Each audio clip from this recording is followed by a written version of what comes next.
For the founders in the space with style and grace, I'm Brittany Antoinette, host of the Not So CEO talk show and founder of The Idea Girl. From work and wellness to bootstrapping and burnout, we cover all bases on building a brand, whether you're a seasoned vet or you're just getting started. Through guest interviews, water cooler combos, and office hours, we're paving way for a new era of Not So CEOs. So grab your notepad and tune in for unfiltered banter on branding, business, and bullshit. Amanda Baudier is a becoming coach who works with founders and executives at the intersection of business and spirituality. Amanda spent 20 years scaling globally recognized companies, including Tao Group, Sakara Life, and Melissa Wood Health. Concurrently, she immersed herself in studying spirituality and wellness, receiving certifications in mindfulness, meditation, yoga therapy, holistic nutrition, somatic experiencing, and more. She is also the co-host of the Full Plate, Full Cup podcast, where she interviews inspirational creatives and business people to go behind the scenes of their hero's journey. After 21 years in New York City, Amanda recently moved with her husband and 2 children to a 20-acre homestead in the Shawagunk Mountains, where she runs a private coaching practice and leads healing retreats. A forever student, Amanda is currently apprenticing under a local shaman and soaking up the endless wisdom of nature.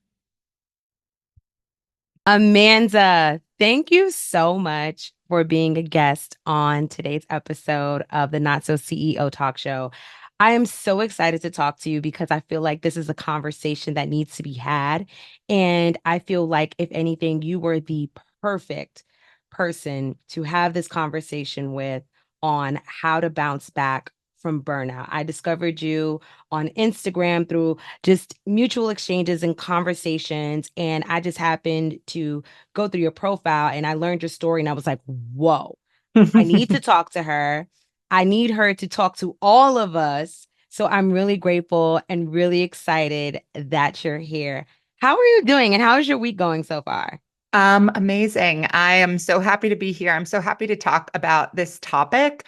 It is, as you know from hearing my story, literally near and dear to my heart.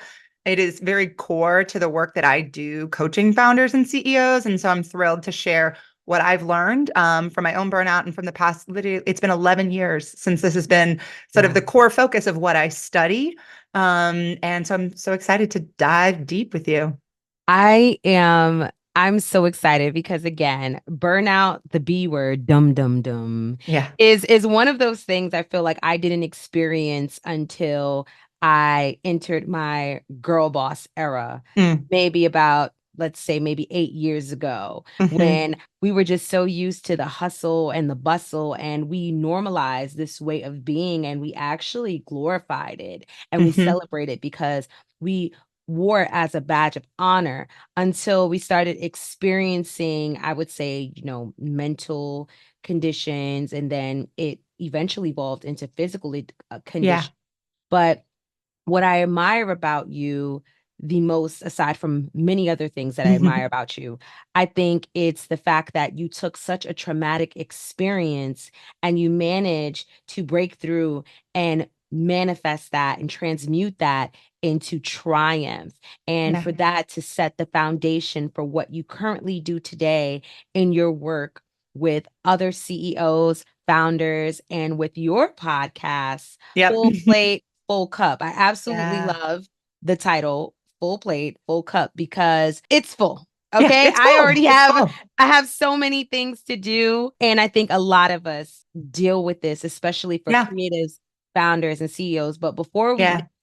get into today's topic, I first want to know a little bit about your journey. I would love for you to share with us just a little bit about where you grew up. Where did you go to school? What was your Yep. childhood like? Take us back. Take us way, way, way back. Well, before we got on, I asked if you were okay with keeping it very real. So I'm actually going to take y'all way, way back. And I share this not because I don't often share this, but I think it's important for us to understand how deep the roots of burnout and overwork Mm, sometimes go. So I'm going to talk to you about my ancestors. Okay. Mhm. So, and you might want a trigger warning for this part. So my father grew up very, very poor, in a little town where pretty much all the recent immigrants were either working in the coal mine or working in the steel mill. And that's what my father did, or my grandfather did. When my father was 5 months old, my grandfather took his life. He committed suicide. And when you look up his death certificate on ancestry.com, under cause of death, it literally says self-inflicted gunshot wound over financial worries. So that Wow. sets the scene, right? So you've got my grandmother. She didn't go to high school, was married at 16, had her first baby at 17, had 3 children, no high school education, raising my father and his 2 older sisters. And she ran a little coal miner bar. And my dad talks about my grandmother like she was a saint. But the main thing that he says about her is that she was never not working. She was the hardest working person that he ever met. She would work every day from 6 a.m. until midnight. If she was tired, she would put her head down on the bar and just take a little rest. And that's what she needed to do to survive. And she did it. And my father saw this as the greatest virtue. So he spent his entire life working like that. He was the first, generation to go to college. He managed to have a successful enough career that I and my siblings were able to have a solidly middle class life. But the underpinning of that was my dad was always gone before I woke up in the morning. He was always already at work by the time I got, up and was getting ready for school. And, when we would go to the beach in Delaware. I grew up in Annapolis, Maryland. We would go to the little beach in Delaware for vacation. And it was always just my mom. My dad wouldn't go Um, because he had to work. And, the most inspirational, and you're going to laugh at this, but the most inspirational thing he would say to us as kids was, keep hustling and something good will happen. And in some ways, you can't knock the hustle, right? In some ways, that is true. There are times and circumstances, certainly in my grandmother's life, in my father's early life, where it was hustle or starve, right? Like that was a necessary thing that many people, and I know that many people have similar, maybe different, but can relate to this in their own history and background. We had to hustle. We had to work, 6 a.m. to midnight in order to support a family, in order to live. But this was that sort of work ethic was just ingrained in me from early, early, early childhood. And so when you get to a point where maybe your basic needs are met, maybe more than your basic needs are met, maybe you've got money in the bank, maybe you've got a 6-figure salary, right?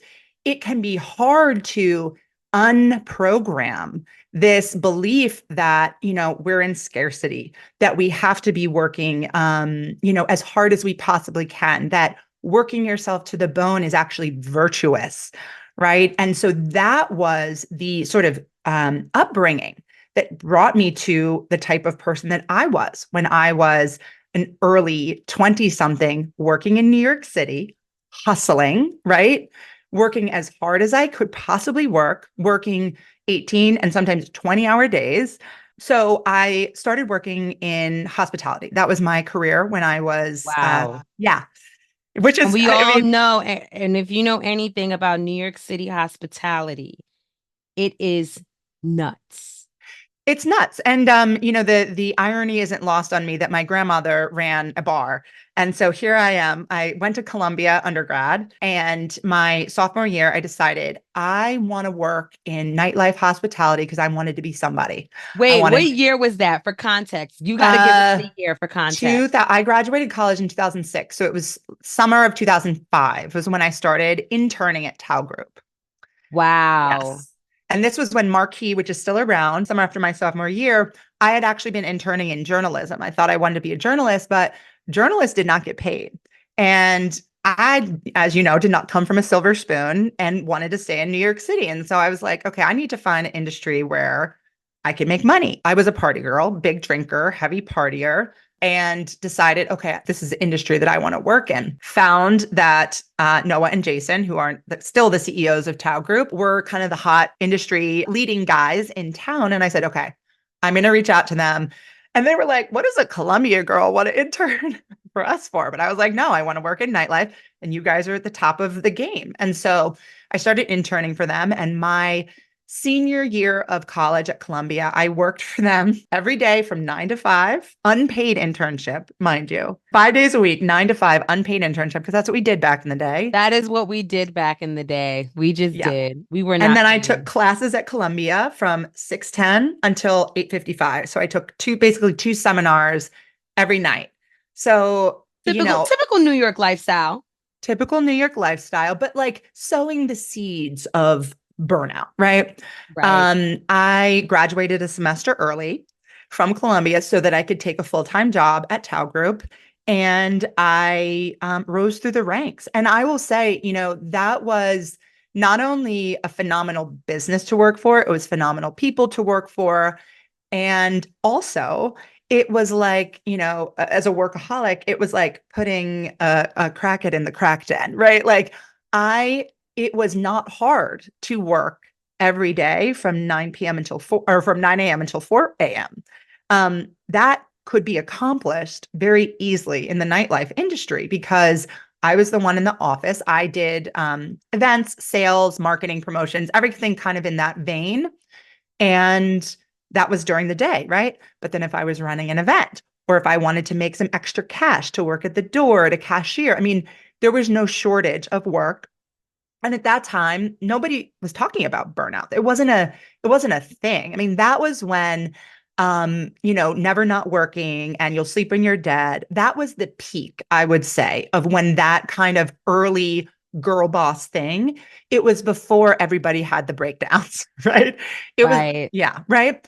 And so, I worked at a really unsustainable pace that to me felt like winning. Wow. I thought I was, and in many ways I was making good money. I got to travel. I got to go to all the hottest parties. I met every celebrity. I got to fly private, on occasion for special events. And by 2011, my health started to deteriorate. In 2011, and no, people can't see my body now, but I'm not a naturally skinny person. I started to not be able to digest food. And so I would eat just a little bit and feel totally full. So I got to the point where I remember the summer of 2011 I was putting on a pair of size 4 shorts and they were loose on me. And in some ways I was like, oh, cute. And in other ways I was like, oh shit, like this is not, no, I was a size 6 when I was 14 years old. So, being a grown woman and just feeling sort of your body kind of wasting away, I knew something was wrong with me. Started getting checkups, but of course they didn't find anything, the endoscopy, the this, the that, the other, because it was stress, because it was my nervous system. There was nothing wrong with my digestive system. There was nothing wrong with my, intestines. It was stress, right? So that was kind of the first warning light that I will say that I ignored. Ian Van Zandt says that God throws pebbles and then God throws bricks. Yeah. So those were my pebbles. And then in 2013, I was flying high. I had just become a partner. So I'd been given equity in the business, which was not common. This was not like a typical startup where everybody that gets hired gets equity, because Tao Group was profitable as hell. So if you got equity, you were getting money. It wasn't like, nowadays people try and hire employees and we're like, well, we'll give you equity that is worth negative nothing, right? This was a big deal. I was one of the only employees that got equity at the time. I was engaged. I was about to get married, and we were about to reopen Marquee. And I had become part of what was considered senior leadership as a woman, as the youngest senior leader, as one of the only female senior leaders. So it was a big deal. I was flying high. I went to a regular checkup at my gynecologist, and I'm sitting there with my two phones. I got my personal phone in one hand, my work BlackBerry in the other. And she says, "Amanda, something is wrong with your pulse." And I was like, what are you talking about? I probably had too much coffee. Like, I'm fine. She was like, no, no, no. Something is wrong. You need to go to a cardiologist right now. Now, this woman, God bless her, she was probably my guardian angel. I was like, you're crazy. I need to go back to work. I don't have time for this. And she was like, well, I'm not prescribing you birth control until you go to a cardiologist. I'm actually going to call up to Weill Cornell now. I'm sending you. You need to go get this checked out. And so, of course, I'm like, I'm about to get married. I'm about to open a nightclub. I'm not trying to have a baby. Let me, listen to this doctor. Long story short, lots and lots of tests, wearing a Holter monitor, which is this thing that you wear for like 5 days. My heart was skipping every third beat, which is a severe form of arrhythmia. I won't go into all the medical diagnoses, but it was severe enough that the doctor was like, yeah, you could drop dead at any time. And you need to have an ablation, which is a form of heart surgery, in order to basically stabilize so that you don't go into cardiac arrest. Um, Now, Brittany, let me tell you, at this point, you're going to laugh. I was already certified as a yoga teacher. I was a vegan. I looked on the outside like the healthiest person that you would ever see. My mental health was, for the most part, pretty darn stable. I wasn't having breakdowns. I had, stress induced anxiety every once in a while. But when they say the body keeps the score, I don't know if you've read that book. I was the, extreme textbook example of the body keeping the score. Mentally, I could withstand.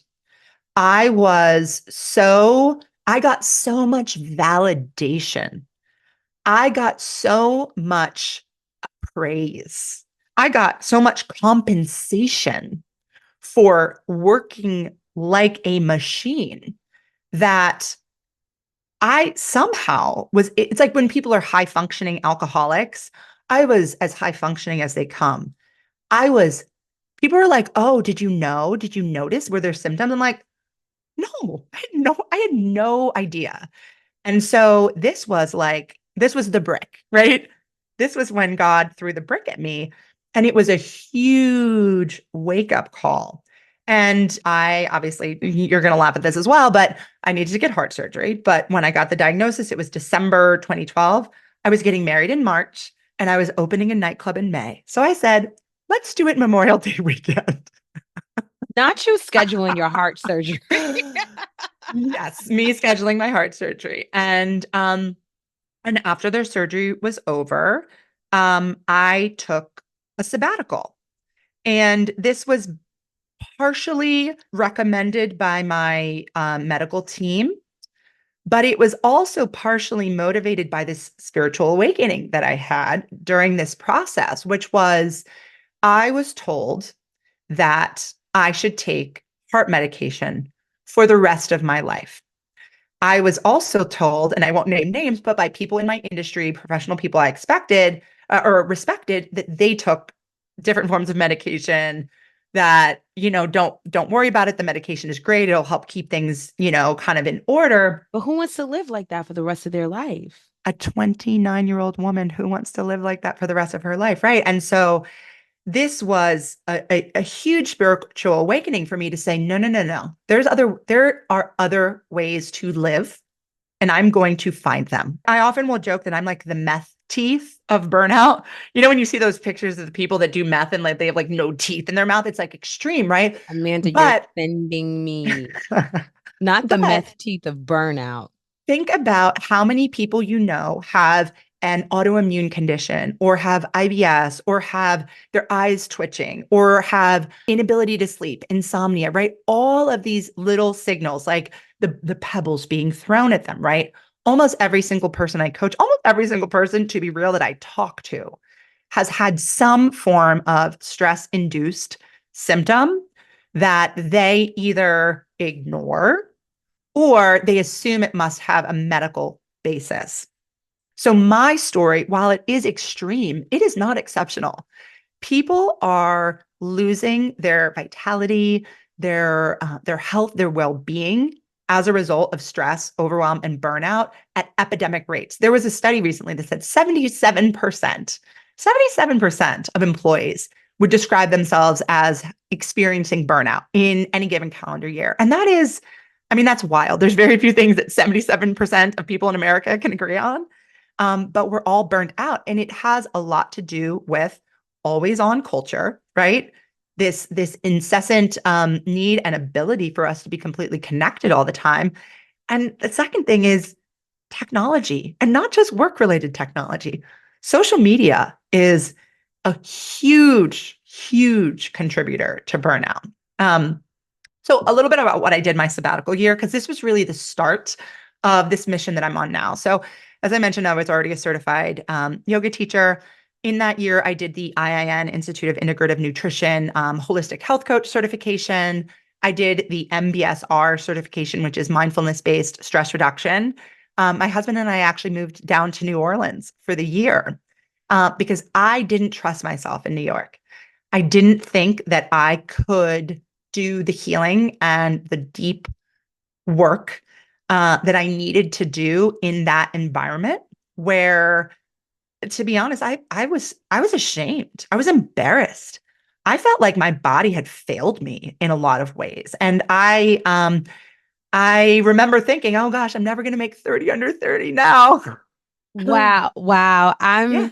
I am so triggered by you saying that because I remember being so stressed out and wanting to make 30 under 30.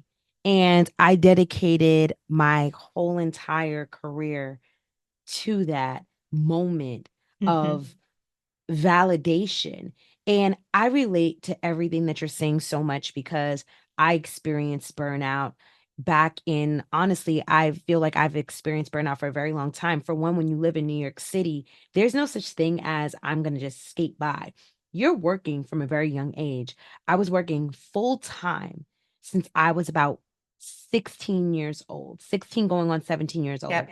And I used to work at the store called American Apparel. Hmm. Of And I course. remember, of course I did. All the girls, Yeah. were wearing American Apparel and Hmm. gold lame leggings. Yep. Yep. Yep. And that was my first job. And I remember just always, my mom was like, if you want to buy certain clothes and you want to spend your money, you need to get a job. So I said, you know what, I'm gonna get a job. I've somehow finessed um the higher ups at my school to sign off on my working papers to allow me to work past 10 o'clock on a Yeah. school night. I was working, I was going to school from 8 a.m. to 2:30. And then I got on the train from Brooklyn to Manhattan and worked every day from 3:30 in the afternoon. Sometimes I wasn't getting off until 1 o'clock in the morning, until Yep. 2 o'clock in the morning. And then I was riding the train back to Brooklyn. Mind you, I'm a child. I'm Yeah. not even 18. Yeah. And that is when it started. Yeah. I was addicted to making money. I was Yeah. addicted to being somebody because my job and my role and my title made me feel Yep. important. So you need to feed the beast, right? More money, more Yeah. work, more hours. And as Yeah. you mentioned before, kind of piggybacking off of what you were saying, you get so addicted to the recognition and the validation that you start to associate that with your value, your perceived Hmm. value, and how you see yourself and how the world sees you. And Yeah. we glorify working hard so much that it literally takes the brick. We ignored the pebbles. I ignored the pebbles for a very long Hmm. time. It was like I already had that foundation working hard from 16 years old. By the time I became an entrepreneur, it was 10 times worse. Yep. I was working for myself. I had to pretty much do everything. I didn't have a team at the time. And it was the girl boss energy, right? I am anti girl boss era. Hmm. I participated, but I'm anti girl boss Yeah. because it took for me to experience burnout. And it started off with my stomach. And I Mm. didn't recognize I wasn't digesting food properly. I would get like acid Yeah. would like splash up to my throat and burn my throat. Yep. And I wasn't sleeping well at all. I mean, Yep. I would stay up for days at a time. Then by the time I grew and evolved into an agency, you're managing several other people. Like Yeah. I went from working by myself to being a creative, as a creative director to now working, and pretty much a creative director is just another fancy word for a creative project manager. Yeah. There's like people are looking, they're like, oh, I'm a creative director looking for a project manager. Baby, you are the project. Yeah.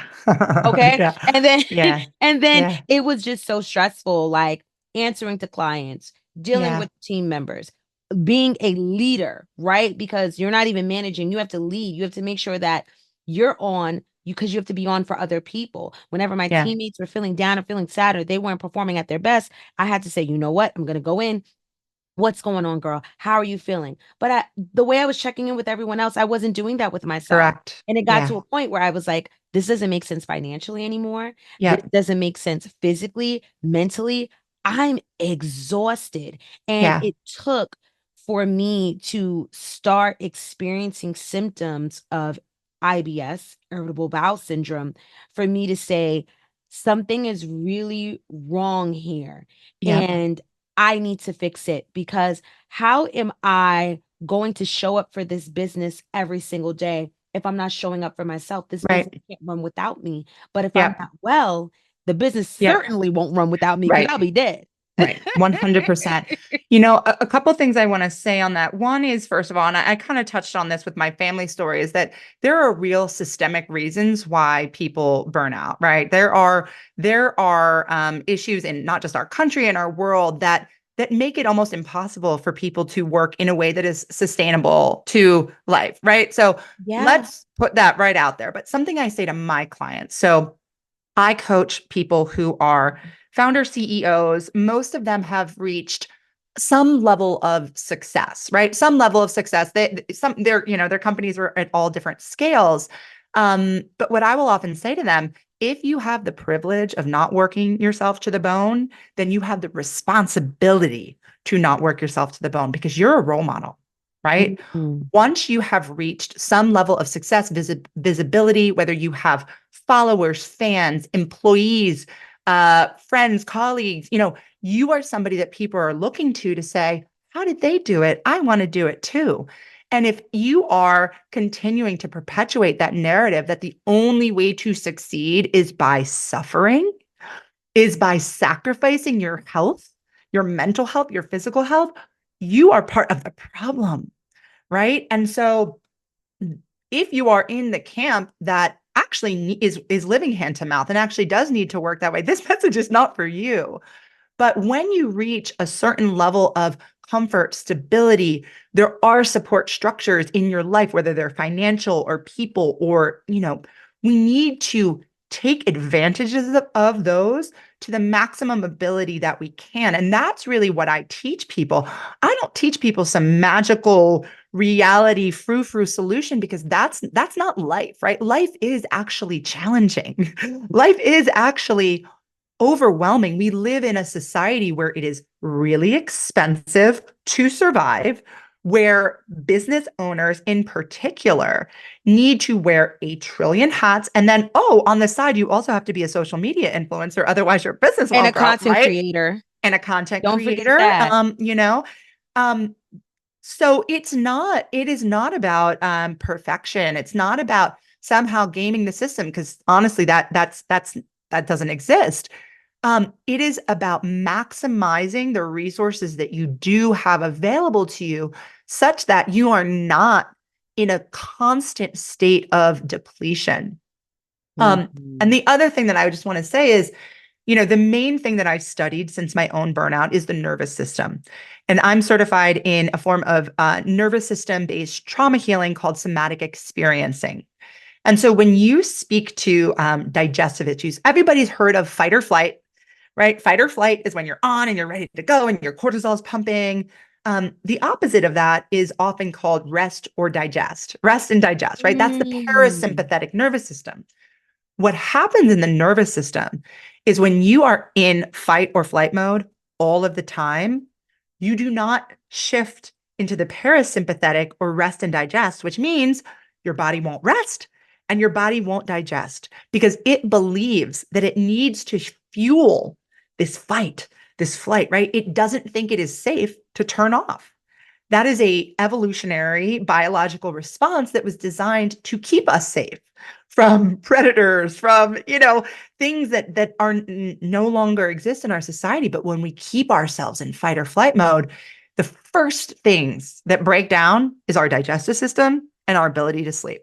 It all connects. But I want to go back to one of the things that you were talking about before, how a lot of the habits that we have surrounding overworking. I'm a Black woman. So, of course, our experiences as people, right? coming to this country, those who might have already been in the country, and we talk about things like slavery. And I will never forget this. I remember I was in a sociology class years ago, and we were talking about racism. I remember a girl saying that Black people were lazy. And I, your face is like, girl. And it's so interesting how a lot of us have heard this stereotype. A lot of us have absorbed these negative connotations of what it means to be productive. We worked for free Mm. for 400 years. Yeah. How, in what way is that synonymous with being lazy? Yeah. And not only that, that's something that is cyclically passed down from generation to generation to 100%. generation. So the concept of working hard, especially when it comes to minority groups, it's such a sensitive topic because a lot of us were taught that, well, not even taught, but a lot of us Absorbed. absorbed this ideology that we are nothing but work mules and Mm. that we are only valuable by how much we're capable of producing. And Yeah. that has been ingrained in many of us for Yeah. so long. So even when we're talking about burnout and we Yeah. look at BIPOC and we look at Black women, Yeah. it is at an astronomical rate Yeah. because many of us don't even realize that the first signs of burnout are actually high functioning anxiety. And Right. a lot of us don't even realize that we are Yeah. experiencing high functioning anxiety. And I want to go back to another thing that you said. This conversation, I'm just like, oh my, I can talk about this all day, Yeah. Me right? too. Especially when it comes to psychology. Okay. Yes. Yeah. You're speaking to my Sagittarius. Yeah. We opened it up. So psychology is something I'm super passionate about, especially when we're talking about the nervous system. Yeah. And there's two books, and I talk about this all the time. I need to do like a post about all the books I talk about Yeah. on these episodes. Two books specifically introduced me to the nervous system and what's actually happening. One of them is Eastern Body, Western Mind Mm. by Anodea Judith. And when she breaks down the entire chakra system, aka the endocrine system, aka Yes. your Yes. hormones, Yes. and Yes. pretty much, then I read Becoming Supernatural. I'm still reading it. I'm Mm. almost Yes. done with Dr. Joe Dispenza. And he basically explains the chakras or the energy centers or the hormones as little mini brains Yes. that operate at their own speed. And when one of them is out of alignment, everything is out of alignment. Yeah. We live in a society as to where, especially living in New York City, right? It is such a high stress environment. But what's crazy about it is that we live off of this, right? Yeah. People say they love being in New York because they love the hustle, they love the guilt. And it's like, yeah, it's great for that. But do you want to live until you're like 100 in a relaxed state of mind, or are you trying to die, at Yeah. 60? My grandmother didn't even, both my grandmothers, I don't even believe made it to 60 years old. Yeah. Yeah. One of my grandmothers passed at 57, worked her ass off for a Yeah. very long time, overworked, could Yep. barely afford to live. Yep. A lot of us are stuck in that survival mode, Yeah. so much Yeah. so that we can't even thrive. Yes. And we are living in a constant state of stress. She died of Yeah. breast cancer. And Mm. from what I've learned, and just from my research, a lot of cancers begin with stress. And Yes. one of the things she told me before she died was, don't let life stress you out. Mm. And to see her go from this lively person that everyone loved to Yeah. someone who was now fragile, where Yeah. life had broken them and experiences have broken their heart, right? Yeah. It's Yeah. it, it's crazy because just even going back to what you were saying about the fight, flight, and the freeze, Hmm. we are living in a constant state of stress. It's not Yeah. normal for our No. adrenaline to be pumping No. 24/7. Most animals in the wild, they're when they're experiencing that cortisol jump, it's because they're running from a predator. I'm a gazelle Correct. running from a lion. We're Yes. not running from lions. We're running Yeah. from clients. We're Yeah. running from emails, from Slack Yeah. notifications, from Yeah. our boss, but we're living in this every single day. It's not every single day you're going to be chased by a lion, but No. every No. single day we are in stressful environments and stressful situations. And these stressors impact us internally. We think it's Yeah. just external, but it's internal. Yeah. And I just want to commend you on that because a lot of us don't recognize the impact of being in places where you're not loved and liked, Yes. doing things that you don't love, uh, Correct. being around people who don't appreciate you or value you, or Yes. whether that's friends or family or your coworkers. These things are slowly killing you. Let's not even get Yeah. into diet. Yeah. Yeah. Yeah.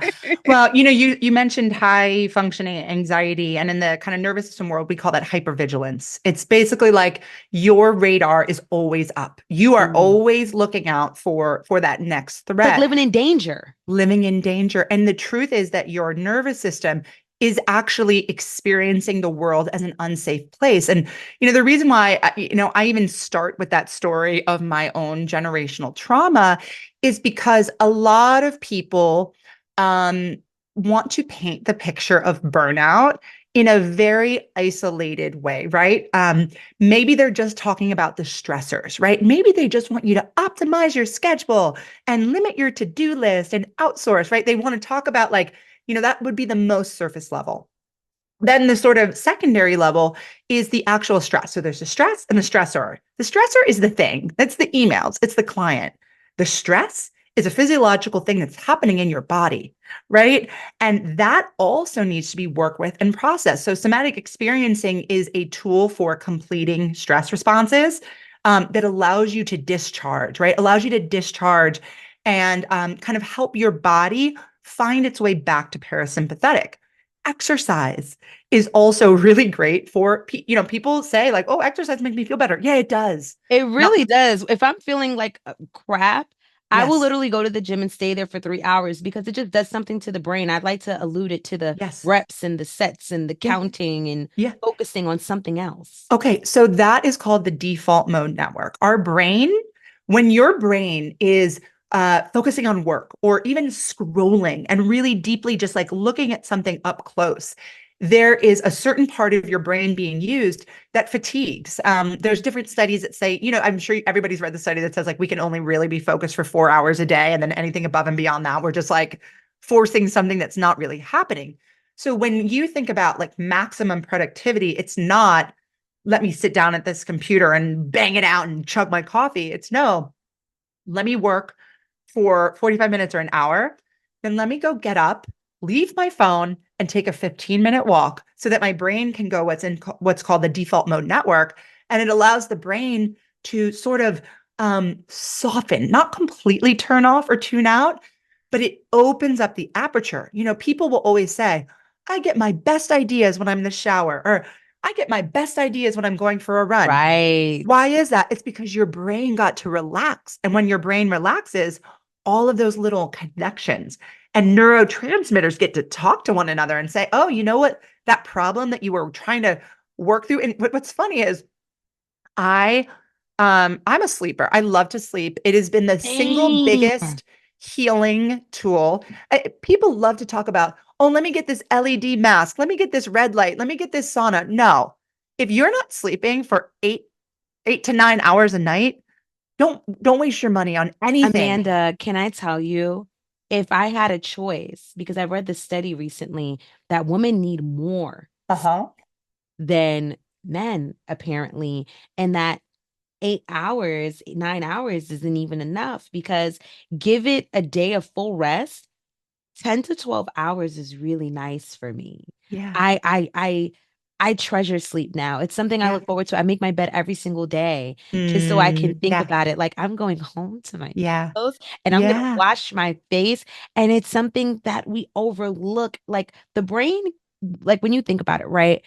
The brain can only recover because I mean the brain, hello, is the mother chip Yes. or the motherboard for everything that happens in our body. It says, now it's time to go poop. It's time to go pee. Hey, there's a dog. run from that Yeah, dog. yeah, yeah, Hey, yeah. someone, you're watching a baby kitten cry, like Yeah. the brain is Right. telling the body what to do all day long. The only way for the brain to ever recover and to recuperate is through sleep. Yeah. And I read another study that people, because one of my biggest fears is experiencing dementia or Yeah. Alzheimer's, Yeah. because to lose your memory, that is just so Yeah. tragic and just heartbreaking. Yeah. They said that people who forego sleep in their 20s, in their 30s, in their 40s are more likely to experience Alzheimer's and Yeah. dementia. Yeah, absolutely. The studies that I talk about with my clients is that the human body needs to devote 42% of its hours to rest. That means 10 hours a day should be allotted to rest. Now, typically, I recommend that people sleep for 8 hours and then use the 2 hours to do forms of active rest. So that things that fall into the category of active rest are exercise. You don't think about it as rest, but it's rest because it replenishes your body, it replenishes your brain, it helps you discharge stress responses, it makes sleeping easier. One of the number one things that I prescribe to my clients, who are for the most part startup founders who are at the peak of actually having way more on their plate than they can handle, actually having, it's not this perceived workload. No, they're actually busy as hell, is a phone-free walk. Minimum of 15 minutes, ideally 30, but putting your phone, either leaving it or, if you don't want to leave your home without your phone, putting it on silent, putting it in your pocket, and letting your brain look at things, right? Whether you're walking in nature, whether you're walking in New York City. When my clients are in New York City, I always say, look at the awnings of buildings. You will be amazed by the gargoyles and the lions and the years that are engraved on random buildings in New York City, but you don't notice them because we're looking down, I right? We're love looking, that you said that. yeah, So as a designer at heart, yeah. I'm always looking at signs and stuff, and I always try Mm, to figure out what fonts it is. oh, yeah, That's my yeah, I'm like, ooh, they use yeah, Helvetica. Ooh, they yeah. use Chi. But you're not imagining it. Like when people tell me, oh, my husband was sick and he was like, oh, I've been recovering and I just haven't had that burst of energy to like outreach to new clients. And I said, babe, your body is channeling energy towards recovery and recuperation. It is not a moral or professional failing on your part that you didn't have that extra energy to go out and make some cold calls or send some, sales pitch emails or Right. whatever. Your body is doing what it needs to do so you don't end up with, some type of condition. And I love that you mentioned Eastern Body, Western Mind. I've read it multiple times and I've actually given away so many copies of it. I am somebody who is highly practical. I'm a Capricorn. My work fuses entrepreneurship, nervous system well-being, and I spirituality. wanted to literally, I love the fact that you say that. I wanted to ask you about that. Can you share Yes, more about your role yes, as a becoming coach? And yes. what does that entail? And how do you integrate business and spirituality into Oh, your yes. coaching? Okay. So, you know, there is a huge field of therapy, right? Licensed marriage and family therapy is like the number one type of therapy, right? I believe that people are put onto this earth to become, right? To to follow their hero or heroine's journey, to go on a path of evolution and discovery that necessitates ups and downs, right? Mhm. On the path of becoming, there are highs, there are lows, there are challenges, there are fears, right? Very similar to Joseph Campbell's hero's journey. And when you think about, very distant generations, we had elders, we had rites of passage, we had ritual, we had community that helped young people evolve from childhood to adolescence to womanhood to adulthood to being an elder themselves, right? And now we're in a society where there's like sort of the two paths. It's like, well, you got to do this professionally and you got to do that personally. You get the marriage, and then you get the kids, then you get the job, then you get that, right? The American dream. the quote unquote American dream. And what happens for most of us, there is a book called The Awakened Brain by Dr. Lisa Miller that is about our biological craving for spiritual connection and spiritual evolution. When people talk about, and it's very popular in social media these days. I started this process back before there was any social media. I was just like a weirdo going to weird meditation classes in the Lower East Side, and with mostly like crazy old hippie people. But there is a reason why the topic of spiritual awakening has become so popular on social media. It is hard coded into us, but we don't have people who help us go on that journey. And the things in our quote unquote 3D existence, right? People love to talk about the 3D and the 5D. Well, here's the thing. We are spiritual beings having a human experience, right? Yes. Me having a career in nightlife and having to get heart surgery, that is a part of my spiritual awakening. It is not separate from it. Those are the experiences that I needed to have to unlock my mission, to learn what my superpowers are, to understand what wisdom I have to give back to the collective. And Mm. so some people, and it, depending on if you believe in human design or tarot or astrology, whatever, some people learn more of their lessons on this earth through relationship, through romance, through dating, through marriage, through sexuality, through family, etc. And others of us tend to learn more of our lessons, find out who we are, find out who we're meant to become through our professional journeys. I don't know about you, but I have friends. Actually, my best friend works as an EA at a hedge fund. And she's never cared about work. She just wanted to work someplace where the people were nice. She got paid well, and she could clock out at 6 o'clock and take her, 4 weeks paid vacation. It was never something that her heart called her to do. She didn't have this like yearning towards career and creation. It was just, I want to do this, and then I want to live my life. And then there's those of us, and these are the people I coach, who, whether that was the star they were born under or what, their professional mission is what drives them. It is what pushes all of their buttons. It is what challenges them to leave behind, whether it's imposter syndrome, whether it is cultural conditioning, right? You spoke about cultural conditioning. I coach a lot of very diverse people and across, a wide spectrum of race, ethnicity, age, socioeconomic background, et cetera, et cetera. Challenging, I have one client who was raised Chinese in a very like obedient Chinese female role.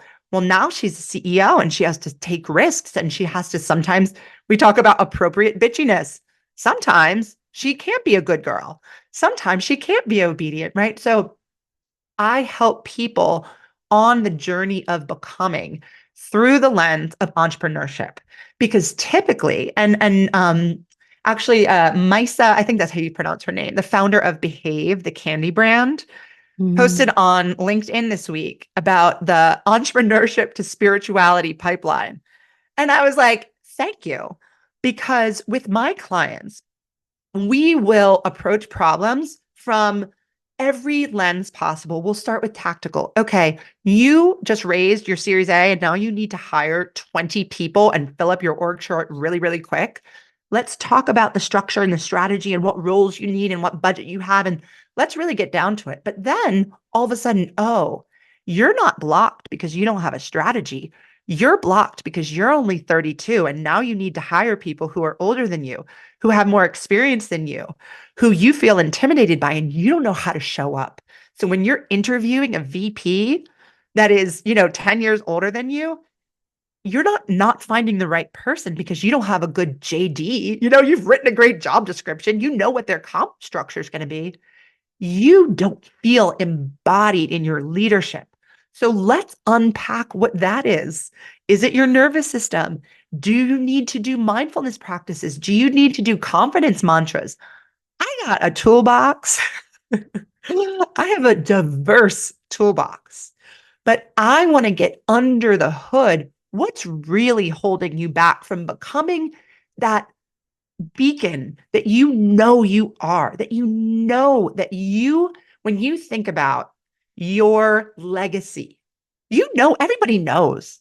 They might not admit it. They might be afraid to admit who they're meant to be, who they're meant to evolve into.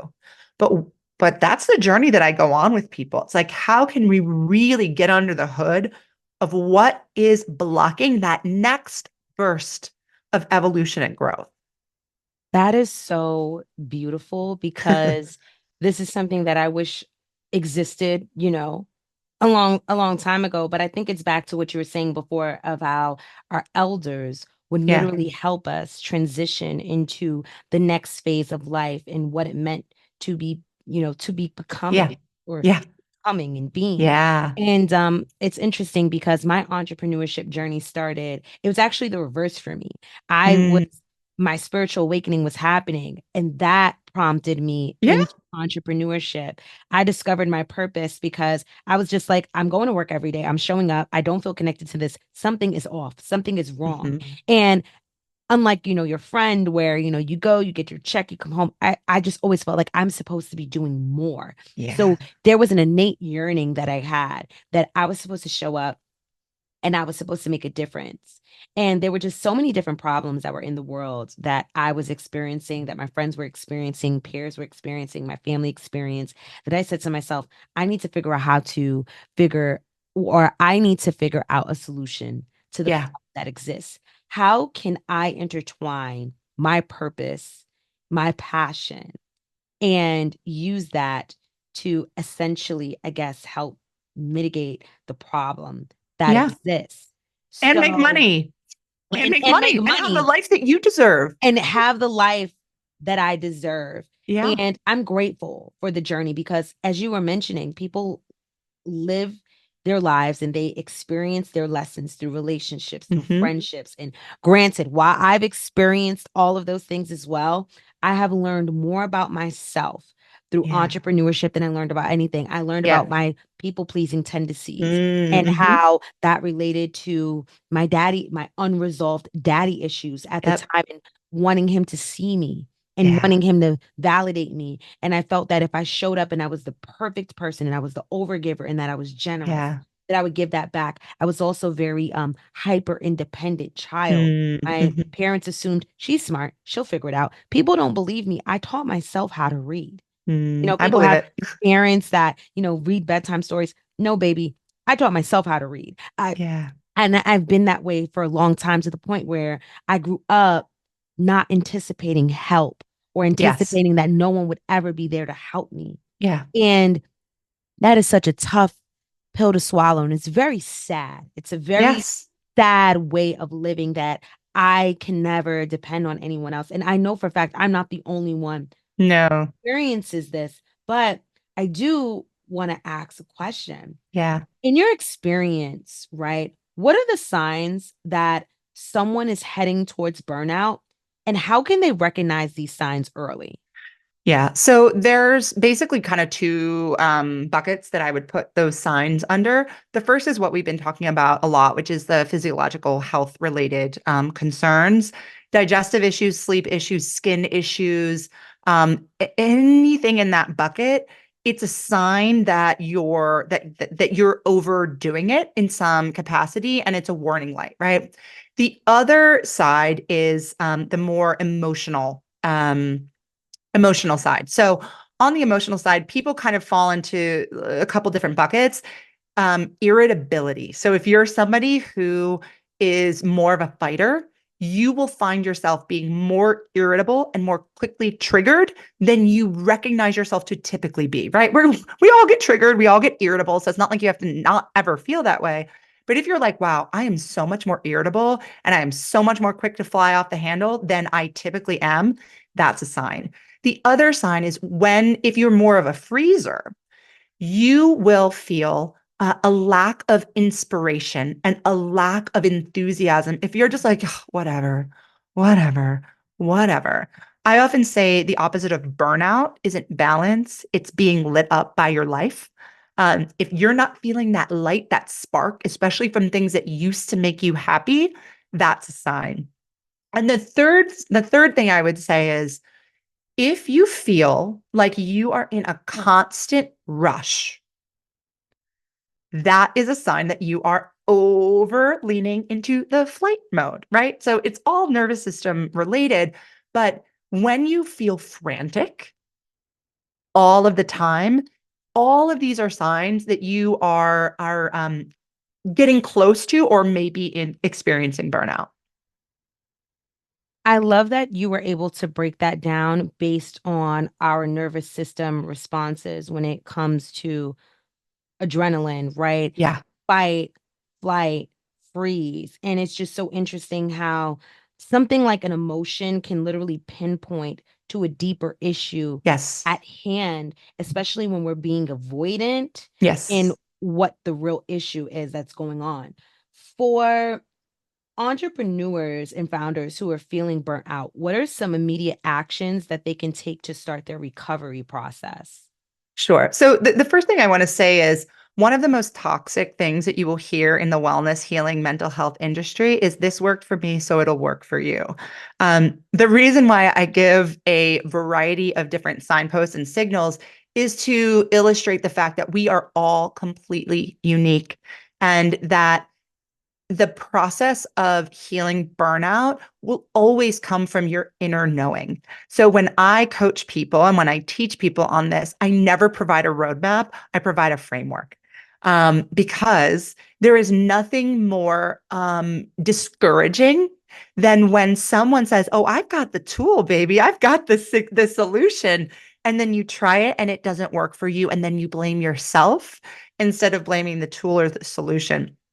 So the framework that I walk people through in terms of recovering from burnout is know yourself, honor yourself, love yourself, and I'll break that down. But I would say the first step, number one, if you recognize, oh shit, I'm burned out, I recommend taking a half of a day and first and foremost, let yourself decompress in the best possible way that you know works for you. And you might not know what works for you because a lot of us have been ignoring the signs for so long that we don't know what actually relaxes us. We might have typical things that we do on a Saturday or Sunday that we quote unquote think are relaxing, but we've never actually checked in. Hey, do I feel better after a Pilates? Or am I thinking about how my body isn't strong enough and my body doesn't look good enough? Like, do I leave brunch with my girlfriends feeling refueled and replenished?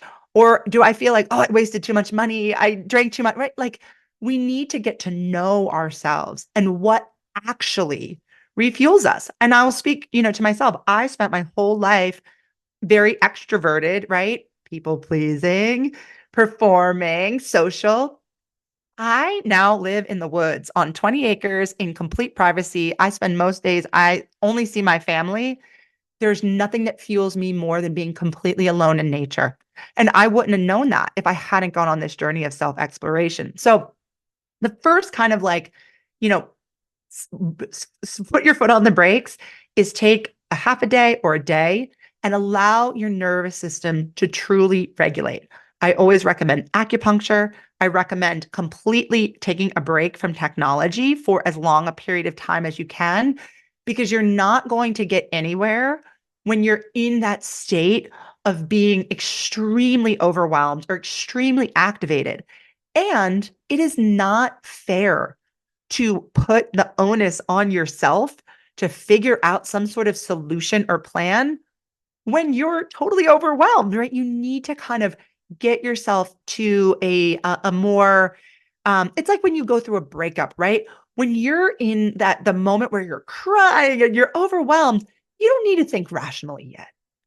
Let yourself release, have that time to kind of come back down, right? Self-soothing.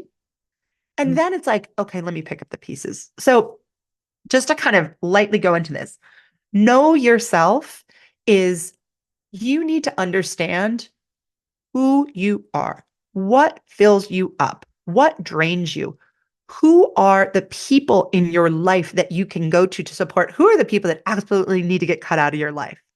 What are the things about your work or your business that drain you? Because it might not be the same for other people. For me, I can work harder and longer than many people I know. I can focus for longer periods of time. But let me tell you something. When I have to do something that I strongly dislike or feel that I am not good at, it drains me so quick. It drains me so quick. I could do this all day long. I could coach people all day long.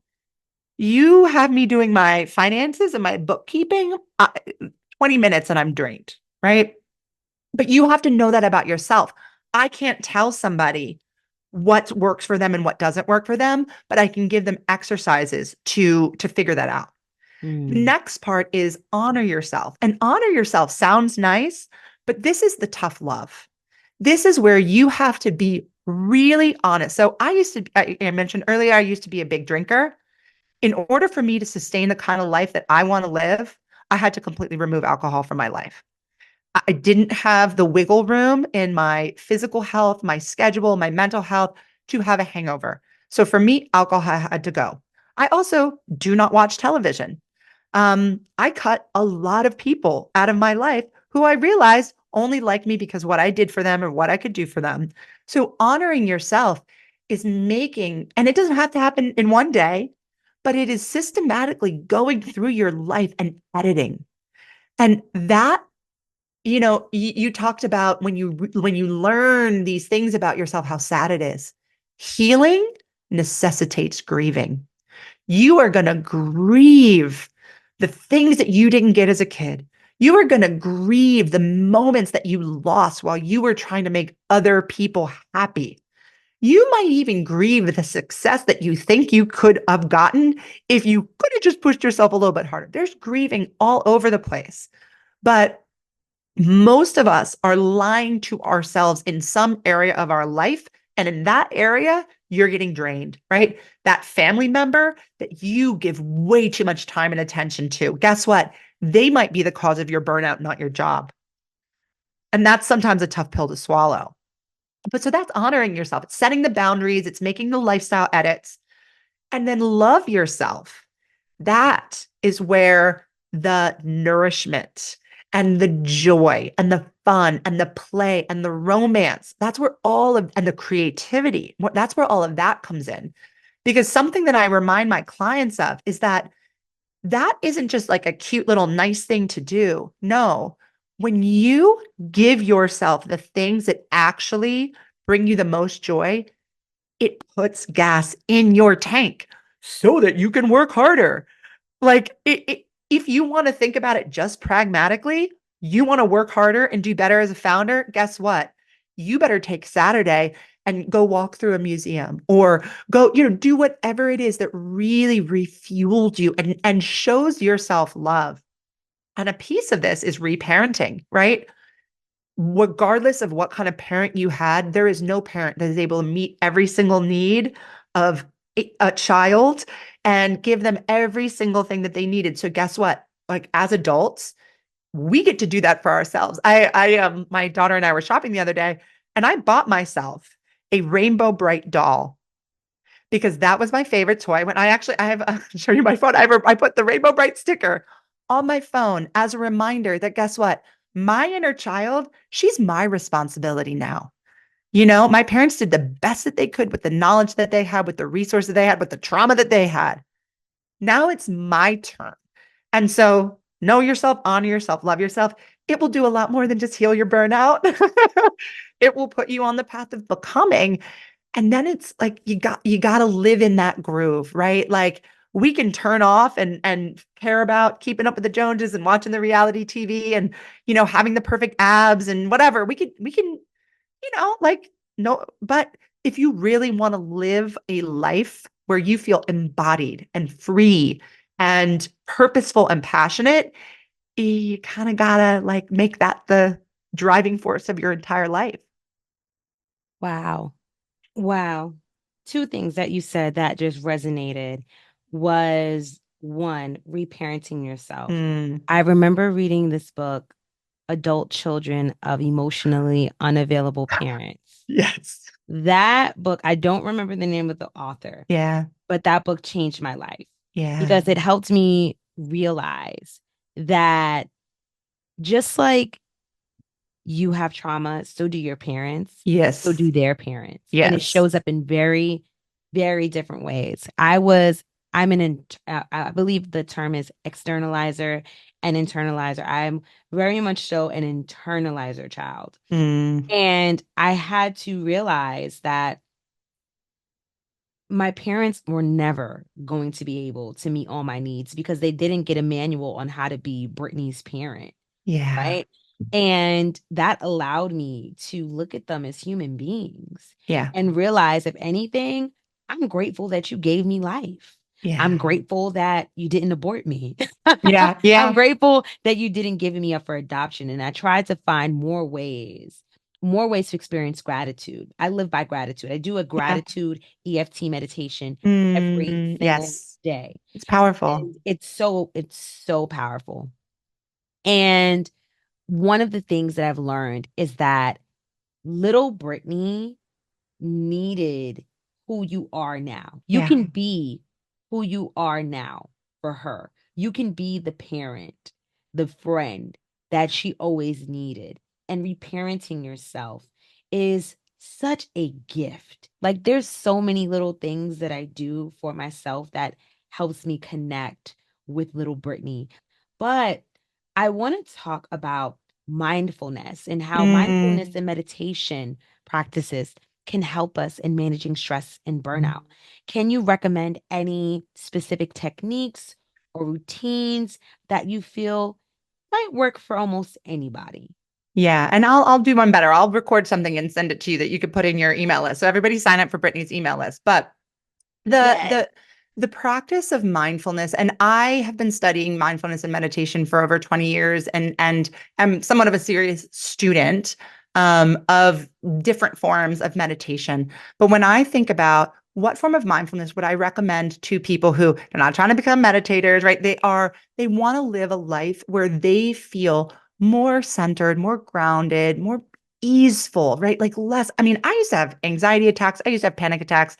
Meditation and mindfulness helped heal me so much. So, what I recommend is to use the mindfulness and meditation process as a way to check in with what's happening inside of you, your body, your mind, your energy, right? Maybe even your spirit, if you're someone that wants to go there. I have some clients who are super woo woo, some who are very not woo woo at all. But using that time not to think, all right, I'm going to sit and meditate, but more a time to say, I'm going to sit, I'm going to settle my system, I'm going to quiet the external noise, and I'm going to check in with me. And I'm going to notice what I feel in my body. I'm going to notice what sensations are coming up. And I'm going to notice what thoughts are starting to pop in my brain because they're going to pop up. And if you do nothing else, you have done something that most people do not do, which is actually listen to the wisdom of the body.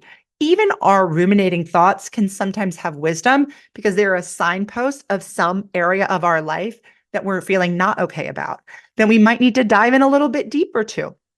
The other thing is when you sit calmly and breathe all the way into your belly for at least 5 minutes, it activates the parasympathetic nervous system. That is the rest and digest system. So even if you are someone who is very cynical, does not adhere to these things at all, physiological things are happening in your body that have tangible and studied benefits for your well-being. So if you're somebody, right, who like wants to do the bare minimum and just get the maximum impact, 5 minutes of deep breathing into your belly gets that rest and digest flowing so that, sometimes people will tell me, oh, as I started to do the meditation, all of a sudden my belly was gurgling, right? Yeah, because this is the first time all day that your body was like, oh, we're safe. We can digest lunch now, right? The Mm. last thing I would say is the meditations that I record for my clients are specifically focused on the topic that they are currently struggling the most with. So there are, and like I'm proud of the meditations that I record, but if you go on Insight Timer or even YouTube, right, I love Insight Timer. there are so many meditations out there. So let's say you have the next day you're going to pitch investors. I'm doing some confidence mantras because the thing about and this is also not woo woo. Visualization has been a technique of top performers in business, in music, in sports since, I don't know, I'm not going to say since the beginning of time, but for a long time, right? Top athletes envision themselves crossing the finish line or shooting the basket, right? Like, so when They you're talk going to, about that in Atomic Habits yes, and Becoming Supernatural. yes, because the thing about it is our body. I mean, I use this example with my clients, and it's kind of not PC, but um, porn, right? You watch porn, you get a little like, vibey, like you feel like you're there, right? You're not being touched. You're not being talked to. That's not your love interest, but your body and the physiological things in your body are waking up, Mm. right?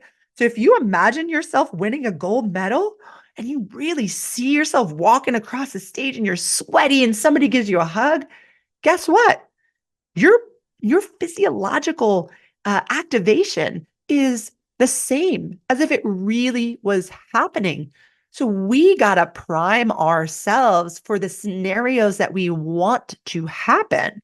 Um, and so that, it can be as simple as just the breathing to get the parasympathetic going.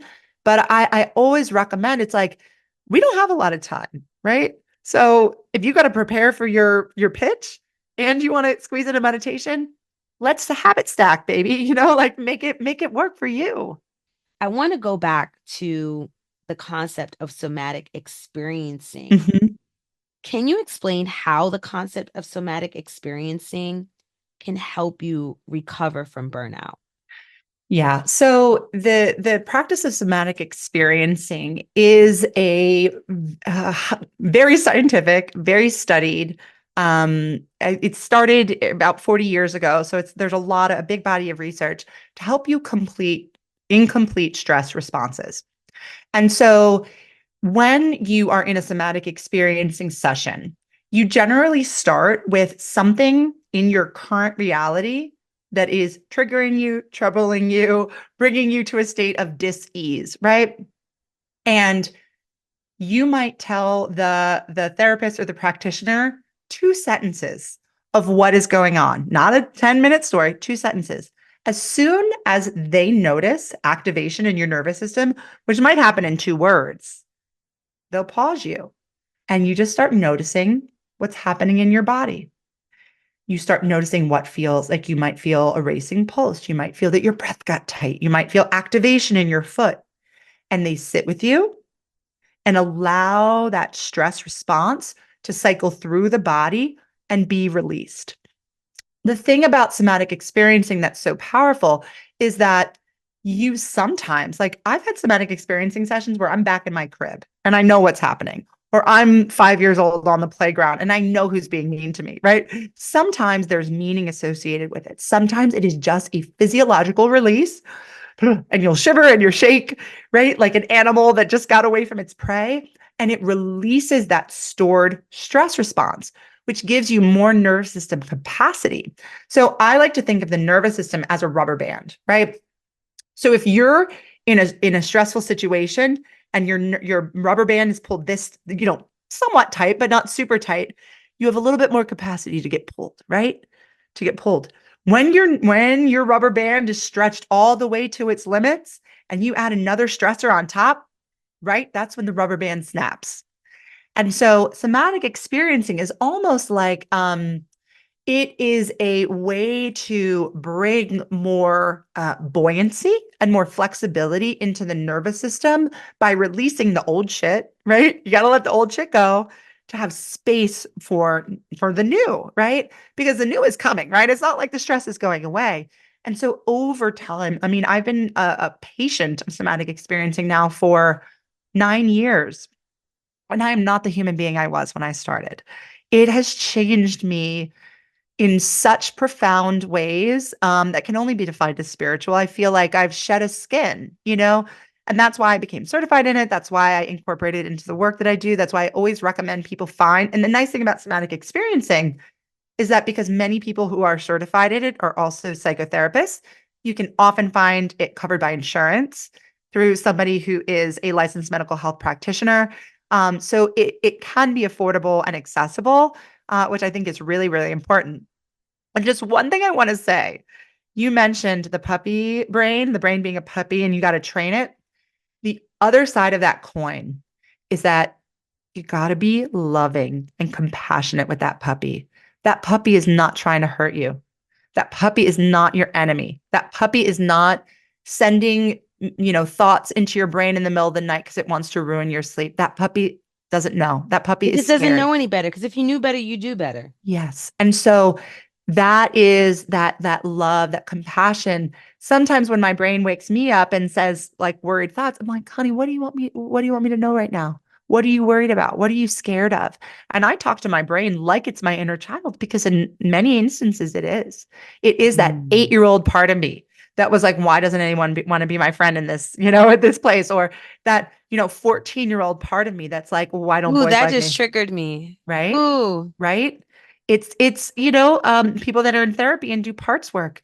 It's all connected. There is not the business side of us and then the personal side of us. No, like we are one beautiful, complicated organism moving through a human experience and grace. Oh, I most of my clients being CEO founders, they're good at punishing themselves. They're good at saying, brain, you're bad. You need to do this. Self-compassion allows you to feel brave. Children who are told it's okay if you mess up, I'm going to be there for you anyway, right? They're not afraid to mess up. Children who are told you better get that goal, right? They might do it, but they're doing it from a place of fear. And so, as grown-ups, when we say, when we're a mean parent to ourselves, it's not as effective as saying, I love you regardless. Let's go out there and do our best. And if they don't like us, screw them. We're leaving it on the table. So I always, always come back to compassion because there's a million people who are going to tell you work harder, do better, look prettier, lose weight, and who is that gentle, kind, nurturing parent who's going to say, and I love you. my goodness. This was a conversation that needed to be had. I needed Mm. to hear this. And I love doing interviews because a lot of the times where I'm just like, oh my God, everyone needs to hear this. It's like, girl, you need to hear this. Thank you so much. Is there anything that you're currently working on that you would love to share with our listeners so we can support you? Yeah. So I do have a course on burnout. And you can access that at fullplatefullcup.com/course. So fullplatefullcup.com/course. And it walks you through exercises that will help you know yourself, honor yourself, and love yourself. I'm going to be real honest because that's the type of person I am. A course is the start, right? This course is a way for you to understand the tools that you are going to need to constantly repeat for the rest of your life if you want to avoid and prevent burnout, but it's a great starting point. And it really allows you to understand that burnout is not one thing. It is a whole variety of systemic, personal, historical, ancestral, I mean, it's all the things, right? This will give you a framework to unpack what your unique case of burnout is and how to process it. So that's first and foremost, and it's affordable. The other thing is I do coach CEO founders, as well as people who are kind of getting ready to be entrepreneurs. I coach a lot of people who are currently in a corporate role, but have their deck ready and they're like about to make the leap. So I do coach people one-on-one if that's something that's a fit. And then I'm on Instagram at Amanda Baudier, and I share this kind of stuff, and it's a little all over the place, but the people that rock with me, and We rock with you, girl. We yeah, rock, we rocking with you. yeah. I wish I would have discovered you years ago. Like, Well, I but wasn't me years ago, right? And that's why I call myself a becoming coach because I love that. I, I am the person that I needed 11 years ago, right? Mm. And 5 years from now I'm going to be somebody different. And that's why it's always becoming. We're just always evolving, and I hope that everybody knows that in any given moment, whoever you are right now, you have medicine to offer. And hopefully in 3 years, 5 years, you have different medicine to offer because you've been absorbing and you've been growing and you've been, like If you had found me years ago, I could have offered you something, but it wouldn't have been this. Wow. Wow. I am, again, just so grateful for this conversation. It was so filling. I just feel so energized with all Yeah. of the insight and the knowledge that you just poured into me and to all of our listeners. So thank you so much. As I'm pretty sure other people are going to be saying thank you because I mean, Thank you. hello, you are just a wealth of just knowledge. And more than anything, your knowledge comes from a place of wisdom that you can only acquire through experience and higher knowing. So thank you to you and your higher self for that.